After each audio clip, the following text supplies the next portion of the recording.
All right, guys, we're rolling. Welcome back to the Low Carb Consultant Podcast. Today, I'm joined by Natalie E. West. Natalie is an integrative psychotherapist, nutritional psychology practitioner, international speaker, and hypnotherapist who focuses on root cause healing and the powerful connection between nutrition, mindset, and mental health. She helps people understand how diet, self-image, and subconscious patterns influence everything from emotional well-being to performance and overall quality of life. So, Natalie, it is such a pleasure to meet you. I appreciate you taking the time.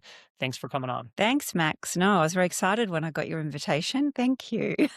You got it. You got it. And I was excited that you accepted. So this is going to be super fun. And maybe before we get into all that fun stuff, would you mind giving the listeners just a real brief background on yourself, your story, and how you even gravitated towards this specific type of practice that you're in right now? Yeah, thank you. I'm always a big believer that, your purpose finds you. It's not something that you go searching and hunting for.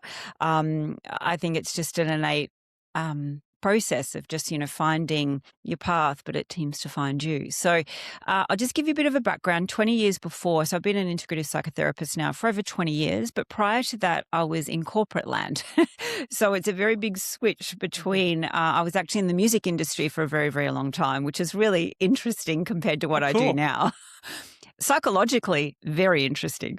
Yeah. So just even before that, though, I grew up in a family with lots of mental health challenges and drug addictions and things like that. So for me, it always interested me, and it was quite, I was very young, but there was just something innately in me that I was just very curious about, why some family members had mental health challenges and some didn't. So personally, my mum's struggles and still struggles to this day. And, I think I grew up very, very quickly and then going into sales and marketing. And, for me, it was always fascinating with how the mind works, why people said yes, why they said no. And really just, I've always been a people watcher. So it's just, I just love the inner workings of people. So fast forward, I had my son he's 20, and I realized that I didn't want to work for anybody anymore. And I just really wanted to deep dive into something that was passionate, that I could make a difference, but also not just me making a difference. It's about me opening the door for people to make their own changes and how to do that.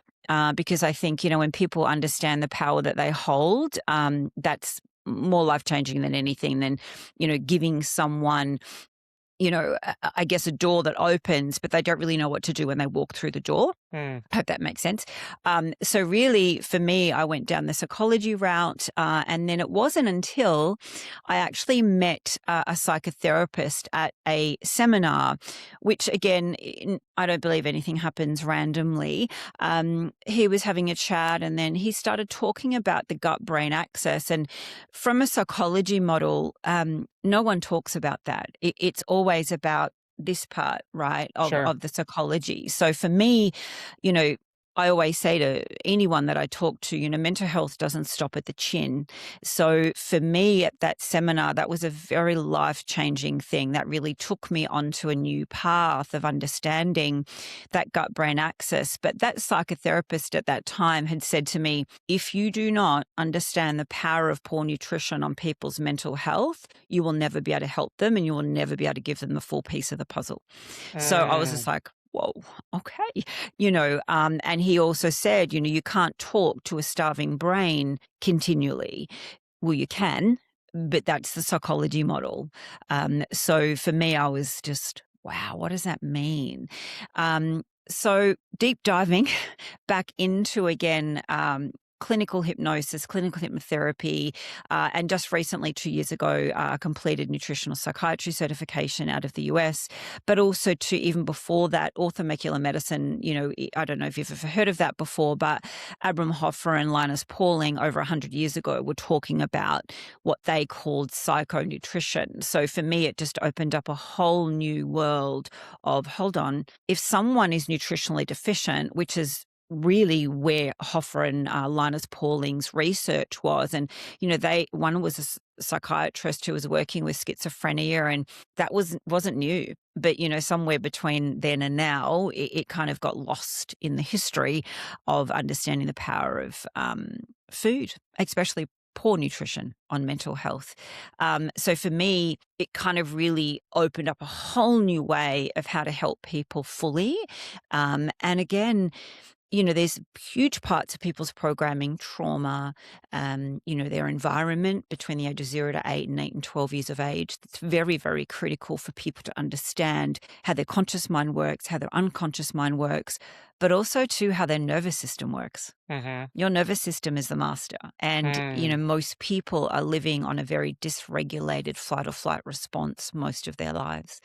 So for me, it was just like, right, let's go. And that was 20 years ago now. So, I help people understand the root causes of behavior and also understanding the power of nutrition and that gut-brain axis. Interesting. So that conversation that you had with that other psychotherapist all those years ago seems to me that was the catalyst or the moment where you realized nutrition needs to play a massive role in overall mental health for basically anybody. 100%. That was because in the typical psychology model, they don't talk about nutrition. I think, now I think they're more aligned to talk about it, but you're not learning about it. You're not being taught about the fact that, the role that nutrition has from a point of view is our body needs nutrients, full stop, and those nutrients are raw materials, and those raw materials make neurotransmitters. So, we've got dopamine, serotonin, norepinephrine, and a myriad of others, along with cortisol. So we have to understand the power of what we put in our mouths that has a direct impact on how we feel. So I think I might know the answer to this question, but obviously you're the guest, so I want to know what you have to say here. But why do you think, with all the things that we have available today in terms of therapy, modern medication, why do you think so many people feel mentally worse today? Is it because food, technology, screens, maybe all of those things combined? 100%. I think if I look back 20 years ago compared to now and technology and, the I call it the dopamine nation of using things to feel something, whether that's food, that's alcohol, that's drugs, that's blue light. So we've really moved away from primitively what we're meant to be exposed to. Same with food. Most of the supermarkets now are not filled with food that even existed over 100 years ago. So, we've really got to go back to basics, and we haven't really changed. As human beings, we ultimately need raw materials. And it's the power of fear as well. Even just touching on saturated fat, because I'm a massive proponent of using a ketogenic and a low carb protocol for mental health and metabolic health. And the other part of that, Max, is mental health and metabolic health cannot be separated. They are inseparable. So you can't treat one without treating the other, and this is the thing. If you put your head over there and your body over there and you expect them to work well together, it's not going to happen. But a part of blue light, dopamine, centric behavior, that also is learnt very early on. So, I teach people, and it's all of our programming as human beings. We always have been taught that we have to use something externally for us to feel. So again, that's why if we're stressed, anxious, happy, sad, it doesn't really matter what emotion we have. We're naturally drawn to use things to make us feel something. And as children, especially with food, or depending also to what we've environmentally seen in our childhood, and also energetically, we absorb a lot as children, and we do not have the ability analytically until around the age of 12 to actually process what's going on. Up until that point, we are literally absorbing everything, what we see, what we hear, what we, values, beliefs, and they come from our authoritarian figures. So also authoritarian figures, parents, caregivers, also come with their own set of patterning from their childhood. So, Yes. When we kind of open the window a little bit, and what we've got to look at is, well, if I've been programmed and taught that if I'm sad as a child and I'm given food, I am then numbing my emotions with something anchored outside of myself. So that's actually then becomes a very unconscious pattern. So a lot of humans can't sit with themselves. They cannot be Mm, still because the thing is the mind and the body then take over as a familiarity of I have to feel something, I have to be doing something instead of being in the present. mm, Most people operate on the past or the future. That's the way our minds work. sure. It's flipping. Yeah. You either get sad from thinking about the past, but the thing is, we actually can't live in the past. It doesn't exist because we have to be in the present moment. So, but we think that when we actually think backwards, we always compare versions of ourselves compared to where we are now. So then the comparison comes in. Then we have an emotion of we're not good enough. So then what do? We eat, we drink, we numb. And Mm, then unfortunately, what happens is our little dopamine centers as children, if we're given sugar and things like that to numb an emotion, that becomes a very strong adult pattern. interesting. Super interesting. So then when it comes to consulting with a client that's coming to you and they are exhibiting some of these patterns, I'm sure at some point throughout your process, and I definitely want to get into, the low carb ketogenic diet, but I'm sure at some point you navigate the conversation. How do you get to a point with a client to where you're understanding, okay, how are you eating today? And then how can maybe changing their diet help them to become a little bit more self-aware, help them to not live in the future, not live in the past, but be, as you say. How would that all work? Can you walk us through that a little bit? Yeah. So most people, when they find me, it's either referrals from other clients or they've found me, from watching my YouTube videos. And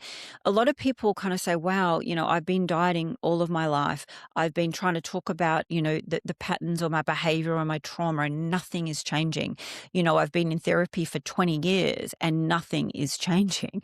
So for me, it's a very familiar story.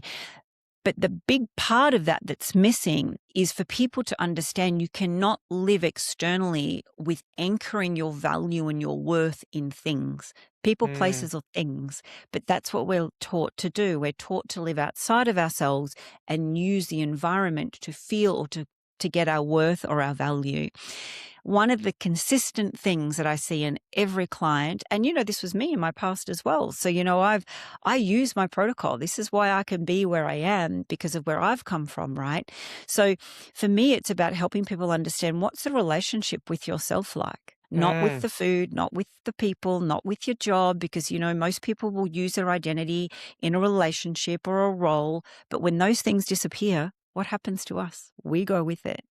So really it's about helping people understand where are you operating from? And most people operate from the environment.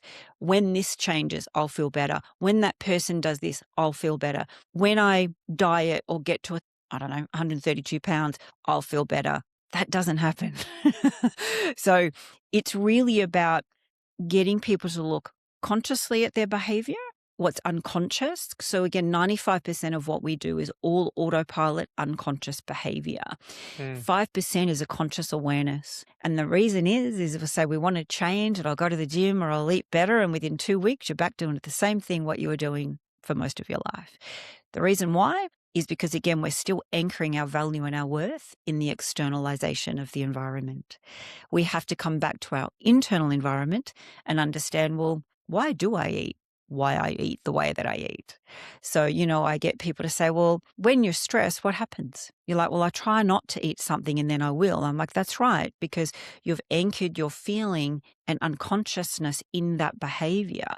So really it's teaching people very, very deeply their nervous system, their unconscious, their conscious mind, observing their patterns and behaviors, but also bringing them into the present moment. So it's the other thing about that, Max, is it's very uncomfortable because Mm. most people don't know who they are in the present without all the anchors of what they've been living from. And food, alcohol, drugs, scrolling, anything like that is if I don't have that and I don't feel that, if I reprogram that, then what am I left with? Wow. Yeah. That makes so much sense. And like, we see this all the time. There's clips on social media of people that become excessively wealthy. They buy the cars, the planes, the jets, and the things don't make them happy. It's the title at the Totally. job or whatever the case is, but it's so really a lot of it just kind of comes down to, okay, if I didn't have any of these external elements, my house, my career, it's understanding who am I in this moment without all of these things, correct? Yeah, without anchoring your worth and value in things or relationships. Because the thing is, no one has a very conscious and unconscious connection with themselves. All of their values, because it's quite funny when I talk to my clients about that and they're like, oh, yeah, I know my values. And then they start talking and I'm like, okay, just hold for a sec. I want you to listen to where your value is going. And when they actually can stop and listen, they also understand it's all outside themselves. Yeah. It's not internally. I'm like, well, tell me how you love yourself. And that makes people feel very uncomfortable because most people don't love themselves. They don't like themselves. They don't respect themselves. Consciously, people might say, oh, I really respect myself. But I'm like, okay, great, amazing. Take me through what that looks like. And a lot of the time, the behavior versus what they think is totally misaligned.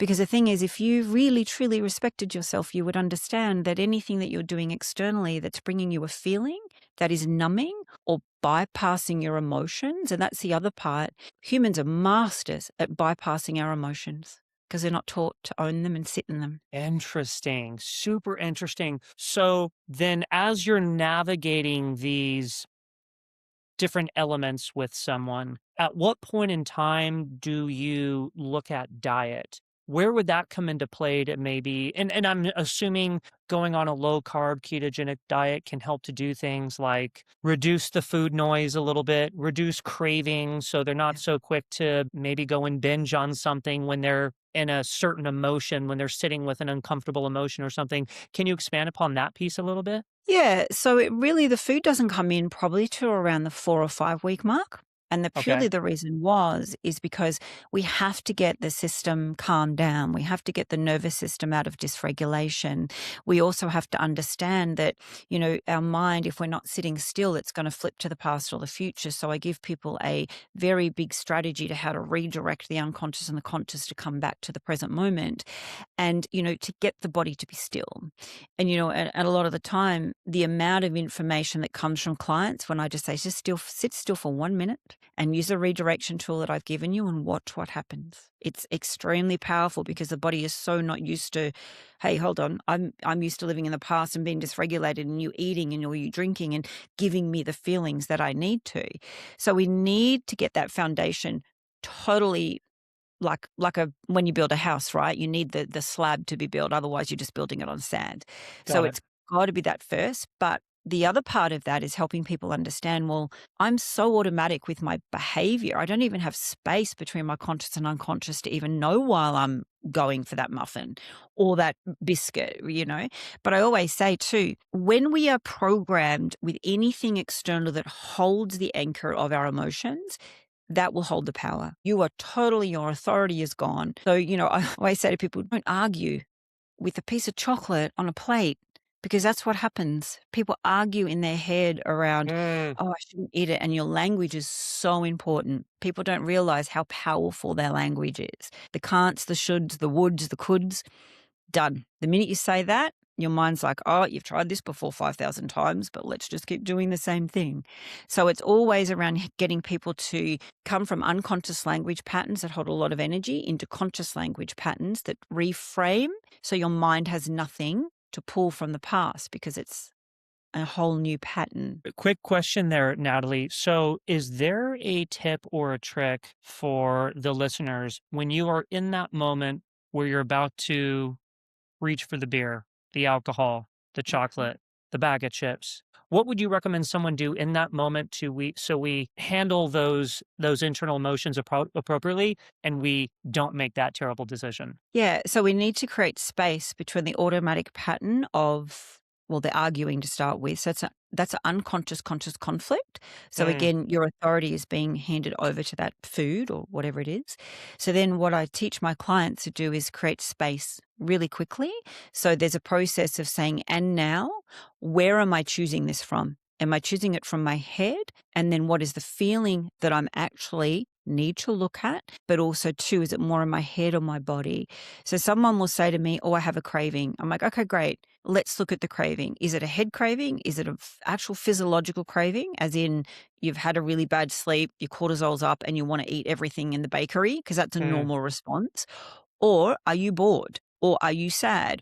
Or what are you thinking about right now? Are you actually really present? Because if you're not present, you're in the past. So when you're mm, present, you get to choose differently. But there's a very big toggle between the power of change and wanting to make yourself proud of yourself for not choosing it. And that's the other thing. People really are not proud of themselves because then they'll self-sabotage themselves, or they'll become into a pattern of behavior where they're not worth it. So it's a series of conscious, unconscious, and nervous system reframe to get them to own, okay, what am I actually doing here? If that wasn't there, if that biscuit or cake was not in front of me, what would I be left to look at? mm. Yeah, interesting. And then so that's almost like the mental game you have to play with yourself. If this thing wasn't here, what would my options be? Well, then I just wouldn't Yeah. have it, right? No, and that's very common. It's like, well, if it's not in the house, I'm not going to have it. But it's like, yeah, but also too, I've had people that'll go, well, I know it's not in the house, but I'll get in the car and I'll go buy it, Sure. because that really strong emotion of I'm stressed, but it's very automated. So the minute you say, so for example, this is how powerful your mind is from an associating point. If you get up in the morning, and the first thing you think about is not the present moment, you will wake up in the past or the future about what happened last week. Or then, your mind flips into the future, like as in an hour or 3 hours into the day, and you're not even there, right? Sure. So what happens is our minds go, well, I'll just make up all this crazy stuff because now I'm stressed. The minute your body and your nervous system has a recognition of, oh, this is an association, your mind's pulled every single data from every single time you're stressed, then you'll get the evidence of that. So what that means is then you'll be eating the same things every single time you're stressed, even if you don't Mm. want to. That's how powerful it is. Yeah, I mean, you are speaking to me right now. Yeah, and I just when you said waking up in the morning, it's like, yeah, that's the first thing I don't even think I'm present at all when I wake up Most in the people morning. aren't, It's all thinking about what have I gotta do today, this email I gotta send, this thing I gotta do. I'm not thinking a damn thing about where I'm at right there in that moment. So how do you make a mindset shift like that? That was about understanding your sympathetic or your parasympathetic nervous system. So it's also around understanding your alertness, again, what we're scanning for unconsciously to protect us, not to feel. So, even before you wake up in the morning, even if I get you to think about when you're in bed, your mind does the same thing. You're either in the past from what happened today or what went wrong, or then you're going to flip in tomorrow. Even before you're in tomorrow, you're in bed the night before and your mind's going, "Ugh." So then what happens is your body then becomes an associated feeling of nervousness or anxiousness or depression or flatness. That's how you go to sleep. Most people go to sleep in the past or the future, and they're actually Mm, creating cortisol responses as they go to sleep. interesting. So it's really important for people to go, actually, where am I right now? And that's the other part. I get people to go, you know what? I get a lot of people do a lot of stillness processes and practices so they can actually learn to get into their body. And again, remember, your gut actually has over 100 million nerve cells. So if you're on alert most of your life, what do you think is going to happen to your gut? Yeah. Going to be on alert, right? And every Mm, time I hear someone say, oh, I've got irritable bowel, I'm like, no, you don't. You have a nervous system problem. Same thing with constipation. It's not a food thing. It's a nervous system thing. So the I always tell people your brain and your body are not broken. They are adaptive. So your brain and your body are an adaptive process. So if you've learned to adapt most of your life away from yourself, guess what? That's what's going to appear. So it's about making sure, well, am I actually present right now? Where am I? And I get my clients to do that. I'm like, sit and understand where your mind is anchoring. Because the minute you can actually watch and know where your mind is going, then you actually have the space to create change and deep change, not just surface level, by thinking positively. interesting. Because thinking positively doesn't work. Because the thing is, you can think positively, but if your body is sitting in shame, fear, guilt, that's going to win every time because that's the condition of 20 or 30 years. Yeah, it's the program. It's basically how It you've is been programmed. 100%. That is so interesting. Okay, so now that you have been working with someone and we have this, as you say, the foundation worked out, built out a little bit, where do you start weaving in some of the dietary practices, whether it's low carb, keto, and then how do we make progress from there? Yeah. So again, it's very individualized. So some people will be either mental health or, again, depression, subset of that. Um, you know, it's quite funny sometimes, people think depression is always a head thing or a mental health thing. And it's actually far more stronger found in the body consistently because we're living out of alignment. We're not being true to ourselves. We're doing everything for everyone else. So no Mm, wonder your body's not going to feel too great. But then we anchor it with really, really bad food. So I learn every single week that I'm sitting with my clients. I get very, very in tune with how their mind works, what's conscious, what's unconscious, and what reactional behaviors are happening in their nervous system. So it's about re-educating the mind around what actual food is. Because the thing is, we've always been told breakfast, lunch, and dinner is normal and 5,000 snacks in between is something that humans have to do. So we actually have to, really unwire a lot of that programming and behavioral pattern because people get very fearful if it's like, oh, I eat all day, but if I'm going to only eat twice a day, then there's a lot of fear response that comes oh, from that, totally. right? Totally. So it's all about making sure that the nervous system is all calm and okay, we can do this. But for me, it's about looking at what the most powerful process of where do we bring in that and what is the best protocol. And sometimes with people, I'll need to start on a carnivore protocol really clearly because they're metabolically and mentally not great. Then we'll Mm, move into a ketogenic protocol and then we'll move into a low carb protocol. So it's not a one size fits all, but what it is, the minute someone feels safe in their nervous system, the calmness that they feel, then it's an automatic shift to choose something that can be calming externally. So, when you're dysregulated, you'll choose dysregulated things outside of yourself. So that's why when you become calm and connected and conscious, and again, have a very strong relationship value with yourself, and we have to also program them because, like I said earlier, no one has them. So when you start to really honor and listen and communicate with yourself and your emotions, you will naturally turn towards the things that I'll say, you know what, let's have some protein, let's have some fat. It's nurturing, it's nourishing, especially with women, more so with men. We have this diet culture that we have been literally programmed to live from. We have only ever seen food or exercise as a punishment or restriction regime. sure.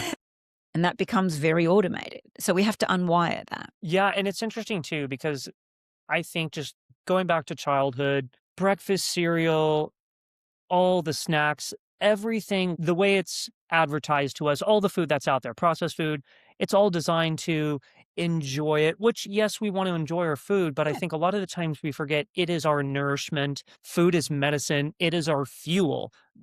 I think over the last 100 years with processed foods coming into play, it's all about how good it tastes, how it makes you feel, the crunch of the chip, the Yeah. popping of the soda in the commercial and then drinking it. They've shifted us over time to just look at food as this thing that should make us feel good in that one moment rather than what it's really designed to do. And it's really designed to nourish us and fuel us.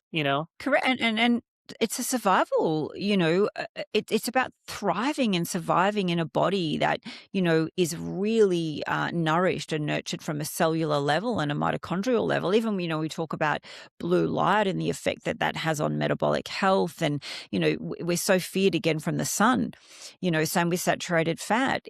Even circadian protocols is something that I use with my clients because that's non-negotiable, so you've got to be able to see the sunrise and the sunset because that actually your eyes is the window to your whole entire body. So if we're blocking out that and not getting in that, beautiful multiple streams of sun that we have to have, we're not going to operate very well. But the thing is, we've also been taught to use food as entertainment, and Mm, that's a slippery yes. slope. And if we're, it's like, ASMR, all of that now, it's all programmed. And that's what I say to people, be very, very careful how consistently you listen to those things or watch those things, because that's instruction. And the thing is, whether it's internal instruction from your own verbal, language, or it's external, your mind works on instruction. So the Yeah. more data that you give it, the more evidence you're going to find. So, if you use food as a feeling filter, which a lot of people do. So, Mm, for me, I was actually very lucky. I grew up with grandparents that would feed me offal for breakfast, right? So I had grandparents that, lots of meat, lots of offal. So for me, that would, obviously I didn't realize at the time, it was just normal for me. But then when I grew up and kind of went, hold on, wow, I had this foundation. So for me, even my own experience of, I was an ex-bodybuilder as well. So I actually got myself into a lot of trouble with disordered eating patterns and type Sure. 2 diabetes, and the bodybuilding industry is terrible. Oh, I've Terrible. chatted with a handful of them. Yeah, you can wreck your body getting ready for a show. And just mentally, it's especially with women again, when you go on and you look amazing, then 3 days later, all of that disappears. And then you really get in your head about, how that now looks and how you have to be. For Yeah. me, that was a 5-year journey. And then I ended up borderline type 2 diabetic, which looked great on the outside. But literally on the inside, it was what we call TOFI. So, thin on the outside, but fat on the inside. Yeah. But just total disordered with food. So for me, when I got that marker, I'm like, yeah, no, I'm not going to sit on that. So for me, I went carnivore because I knew, what, that's what I've got to do to kind of get my insulin. Because I was eating 6 times a day, all full carb, and it wasn't serving me. And most people it doesn't work very well with. However, it's also exacerbated if your nervous system is extremely, extremely dysregulated and you're not breathing properly either. That makes a ton of sense. Going back to what you were saying earlier about using the different dietary approaches, someone might need the carnivore, someone might need low carb, another person might need keto. What might be the different reasons why you put someone on a specific diet to start off with? Because I know someone can start low carb and then they might go ketogenic and then they transition to carnivore. A lot of the times that's what I see, the standard Yeah. transitional stepping stone approach. But do you sometimes find that someone, hey, you know what, carnivore, this is the route we're going to have to go. You kind of bypass low carb and ketogenic. I was just wondering what those differences are in the cases that would dictate that. Yeah. So for me too, I'm not very dogmatic with, it has to be carnivore forever. It's got to be an adaptive process. And I've got to look at someone from a mental health point, but also too, I work with some amazing integrative doctors as well, in a clinic once a week. So when I've got patients that come to me, I'm like, right, when was your last bloods done? What's happening? So we look at it at a very integrative level and a root cause level. So I'll get a very good blood panel and not your standard GP blood panel. We kind of look a little bit broader than that. So really what it is, it's about, okay, so we've got mental health, whether it's,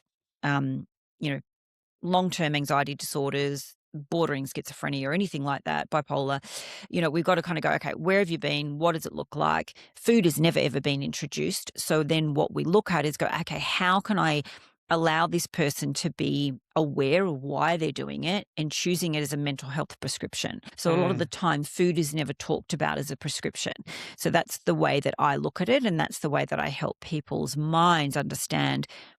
It's just like when you go and get a drug, right? It's a prescription. Food should be Yeah. the prescription as well. Yeah. So it's just, again, an association pattern of the mind going, oh, wow, actually, I've never heard that before. So for me, it's looking at where are they mentally, physically, and what is possible.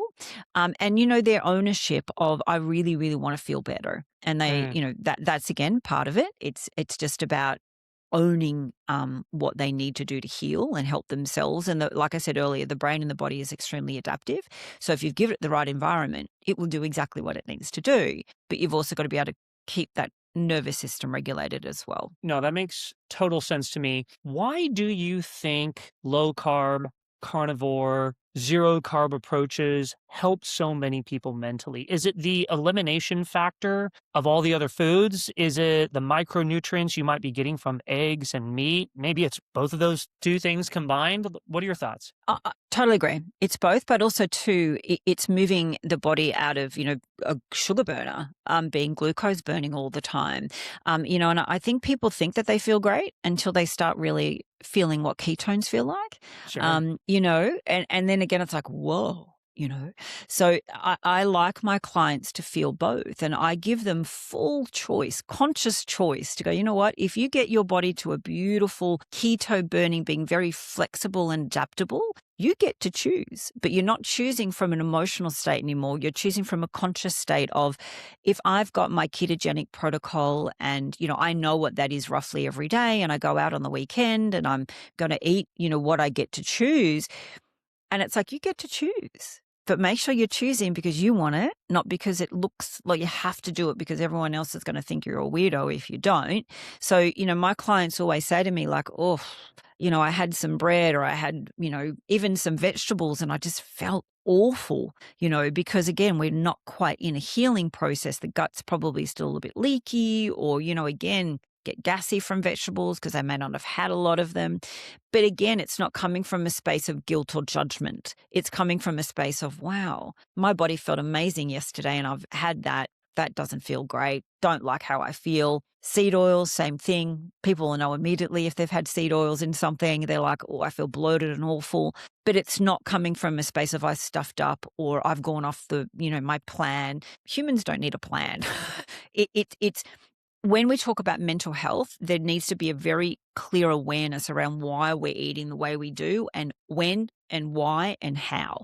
Then it's allowing the client to live in that choice consciously, and not using any filters through judgment or criticism of self. 100%. And, you said humans don't need a plan. Well, I 100% agree with you.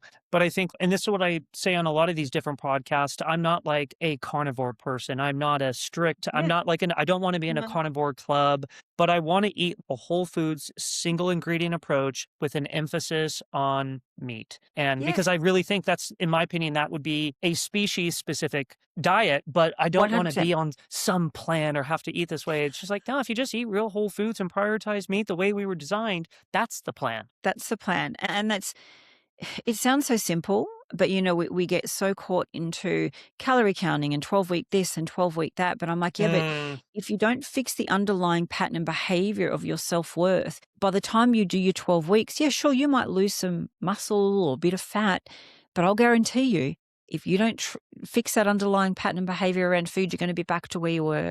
And then you're going to be on another 12-week plan. Then you're going to be on another 12-week plan. Yeah. Or you're going to be in the gym, training 5 hours a day. It's madness. Yeah, agree. I had a question just out of curiosity. You mentioned seed oils a little bit earlier. In your opinion, what are the worst foods for mental health? Well, obviously anything processed, anything that has, 1,000 ingredients that no one can actually, pronounce. So I always say to people, if there's any more 3 or 4 ingredients, you really need to look at what you want to eat it for and what you want to put it in your body for. I think anything in the middle aisles of the supermarket, if you're eating out of there, you are going to be malnourished, 100%. It's not food. It is, again, and I also want people to really know it's not your fault. We're so told and we're so feared, to back, like what my grandparents ate. Like they used to eat meat all the time. Were they told that, they were going to die from heart attacks? No. So if we look at all of the shifts and the changes, it all makes sense. It's all about profit and, it's fearing people into, processed food's okay. And, I think there was a study out of Tufts recently about 2 years ago where they said Lucky Charms was better than red mint, like ground beef. I remember that. Oh, okay, great. But it's really helping people understand, what you think you're eating is really, really healthily, balanced. There's no such thing as balance or moderation either. It's helping them understand, well, if you feel tired, you wake up tired, you grab coffee on an empty stomach, you fasted within an inch of your life for most of your life, and then you wonder why you don't feel great. So I think people need to just be supported and understand that, how do you feel when you eat Nutri-Green for breakfast? Well, 2 hours later, you're going to be wanting more food, but you're not wanting food, you're wanting sugar because of that really huge, insulin spike. Now, again, insulin is there for a reason. And I know that there's such a controversy around, got to keep it flat all the time. No, but it depends on where you're set. Like if you're mentally really struggling, I'll always say we need that insulin and then that blood sugar very, very level consistently. So, use it to CGM monitor or whatever, but it's okay to be adaptable. But understand that when you eat something that causes a huge blood sugar spike, just check in on how you feel. I have a lot of clients that will go and eat some bread or sourdough and then they feel depressed for 3 days. The wheat and the gluten for a start.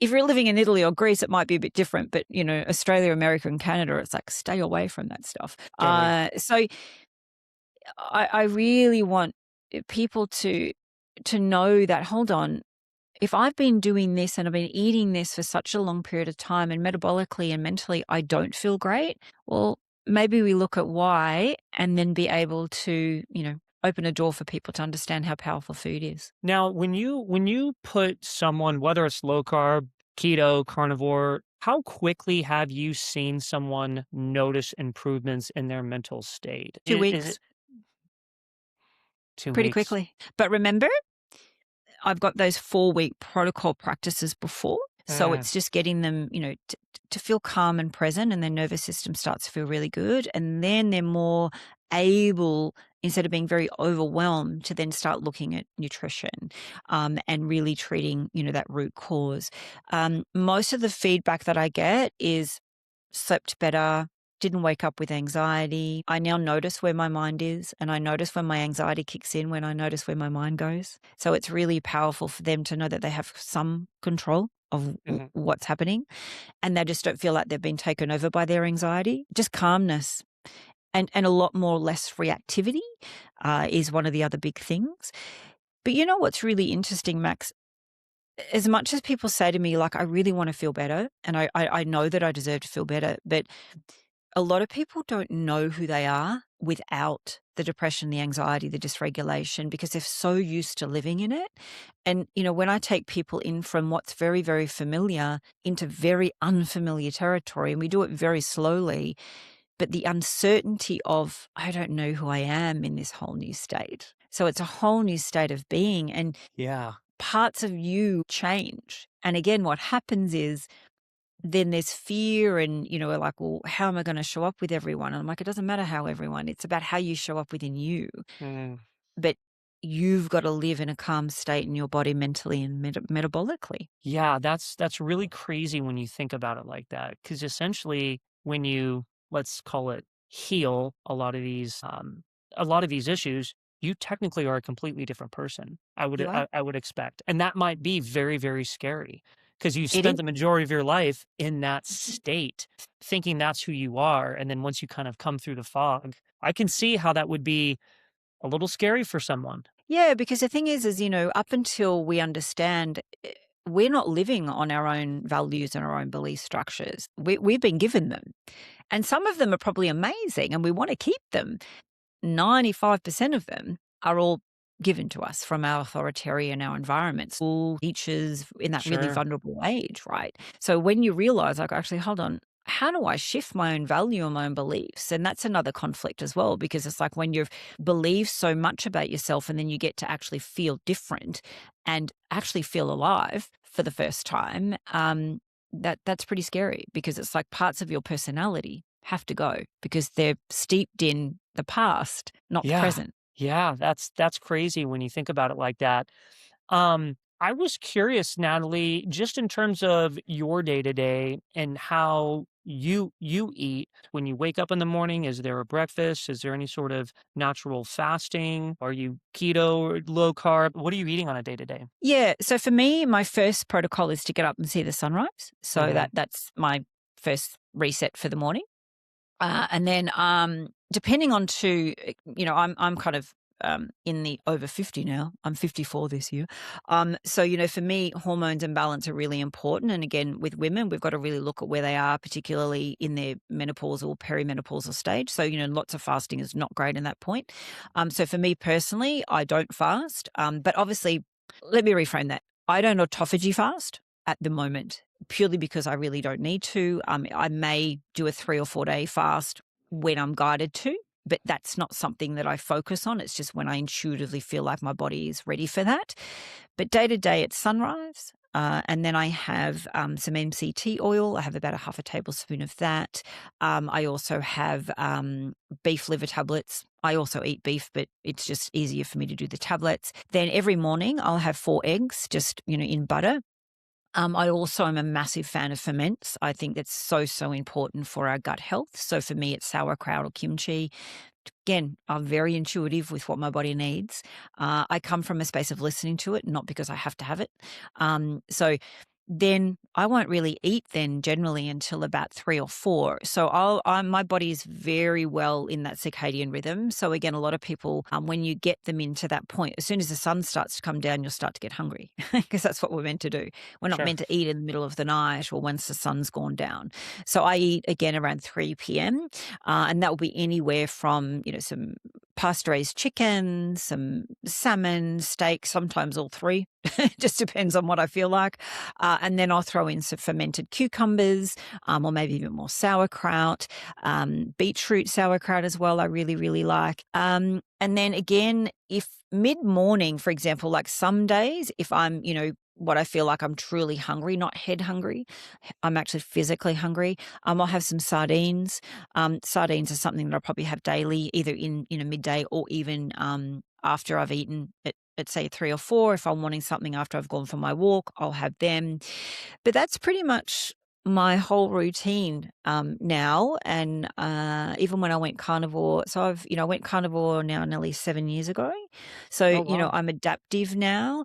Um, you know, do I like eating broccoli or stuff like that? Not really. It's not something that I feel like I have to have. But if I'm out and there's a bit of broccolini there, yeah, sure. But I'm not attached to, like I said earlier, it's not about, I can't have it. It's a green thing. No. And that's what I really want people to go, because I hear a lot of that in this space around, oh, you can't eat a vegetable. Well, yeah, you can, but just feel about how you feel after you've eaten it. If you don't feel great, and I know it sounds weird when you hear, well, aren't vegetables good for you? Well, it depends on the person. It depends on their gut. It depends on, how is that broccoli being treated? Is it full of glyphosate? And that's the other thing. Yeah. That's the reason why I don't eat vegetables. I only eat ferments because I'm like, I don't want to eat glyphosate, and I don't want to grow my own because I'm too lazy.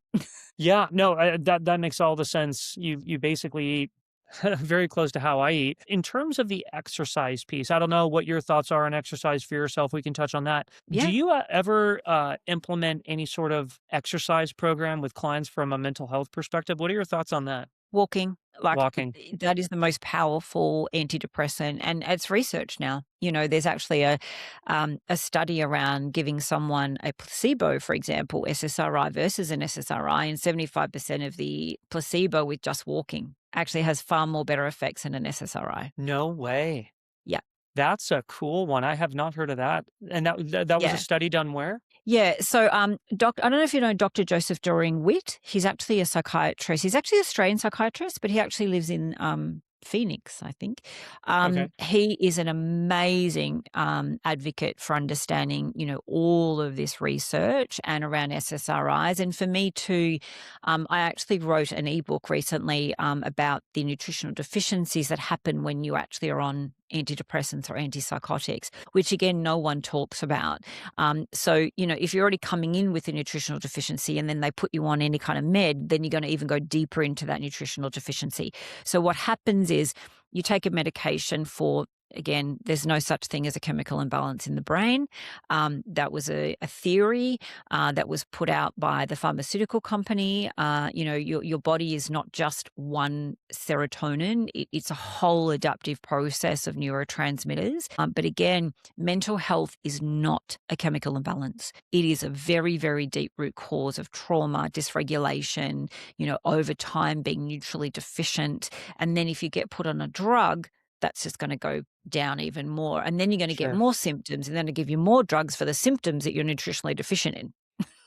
So it's a huge issue. So for me, especially with exercise, again, depending on someone's programming around it, if they've used it to get skinny or to, punishment, got to be very, very careful. So for me, it's just, let's just walk. If you can get up in the sun, get out there, half an hour, that's all it takes. And then again, in the evening, I always like people to eat, then go for a little walk just to help with that blood sugar regulation. But Yeah. again, it's a sunset. The amount of people that say to me, like, you sounded a little wacky in the beginning when you were talking about sunrise and sunset walking. And I'm like, I know, but once you do it, you're like, wow, there is such a significant shift. Oh, not at all. I had on Dr.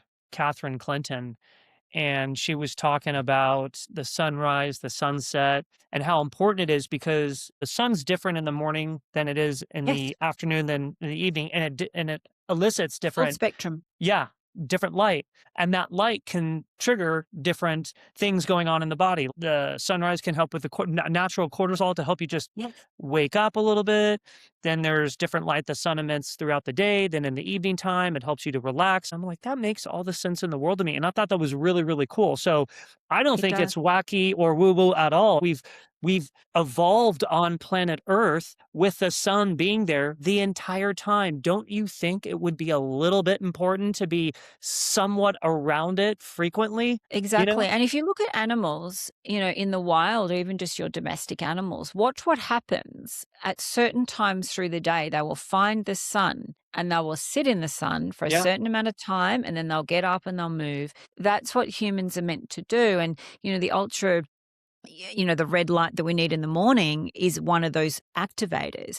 So your whole entire metabolic system and your brain are controlled by the sun. And when you really understand, and a lot of people are like, oh, I had to drag myself out of bed. I'm like, yeah, I know. But then what happens? And you're like, I was really tired walking. And then by the time I'd finished, and then a couple of hours later, you're like, wow, I feel really good. Like I don't feel tired anymore. I don't have to, numb myself with 500 coffees. So Exactly. it is all of that education. I really like to give people the reasons and behind why they're doing what they're doing. So the other part of, when I work with my clients, it's not just a matter of showing up once a week and talking. It's all about practices, protocols, and strategies. So then each week that they're not with me, they have very, very specific and targeted work to do to help them understand. So when they're not with me, they're in their head, they're understanding, oh, where am I right now? What's happening? What's happening with my nervous system? Where am I triggered? So they get very specific work, and then they have to go through that work, and then they have to send me all of those outcomes the day before we meet. So then I go through them, and what actually starts to happen is I see very, very strong themes, unconscious themes, which they're not really aware of in the beginning. But then when they actually start, even into like 2 or 3 months, the amount of people that say to me, I never knew what peace felt like or even understood where it came from, because most people think we need something to happen outside of ourselves. It's like, like when I get this or when I get that, I'll feel really happy. No, you won't. You'll just be on to the next, on to the next. So it's very targeted work, and it's uncomfortable at times and it's very confronting at times, but that's where change comes from, because if you stay in the familiar, you're just going to get familiar. So I'll always say to people, your predictable past of where you live will be your future unless you get into the present moment and change it.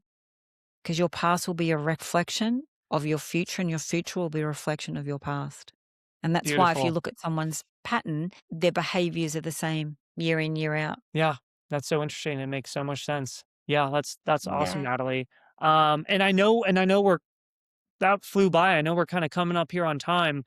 Oh, One good. one last question here before we get into the rapid fire Q&A portion of the podcast. If someone could only change one thing tomorrow to improve their mental health, what could it be? Oh, that's a hard one, Max, because there's two things that just popped in.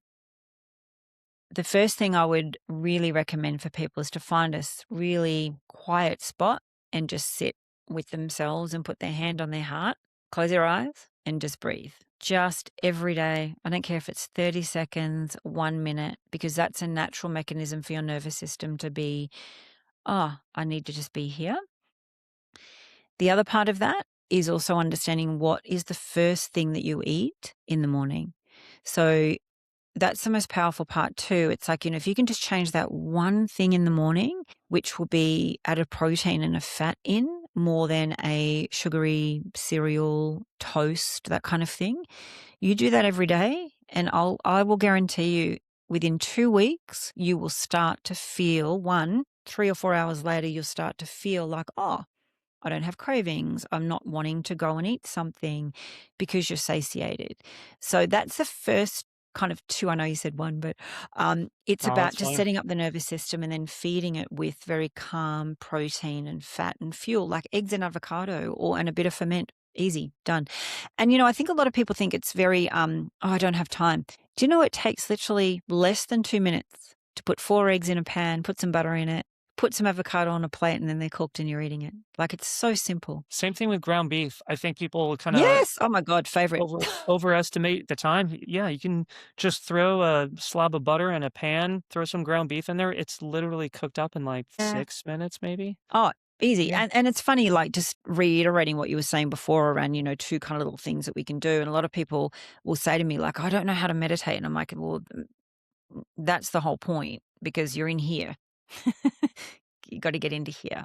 So I say Uh, to my clients, get out of your head and get into your body. And that's the biggest part of change. that's awesome. Okay, so going into the rapid fire Q&A, that was beautiful, by the way, Natalie. This first question might piggyback off of the one I just asked you, but what's one habit that improves mental health almost immediately? Your breakfast. Beautiful. What's one food you would eliminate first for better mental health? Cereal, processed foods. Well said. Agree. What's one thing most people believe about mental health that's completely wrong? That their brain's broken and that there is something wrong with them. And there isn't. They're just adaptive and they don't understand their patterning and their programming. What's more important? Or if you had to rank these, nutrition, mindset, or sleep? Or sleep first, then nutrition, and then mindset. What's one simple daily habit everyone should start today or after listening to this? Get up and see the sunrise and just get your feet out. Whether you stand outside, bare feet on the grass, again, watching just the sun change, like that color change, that's all you need to do, to look at the horizon and get that in. So no sunglasses, no sunscreen, no hat, no nothing.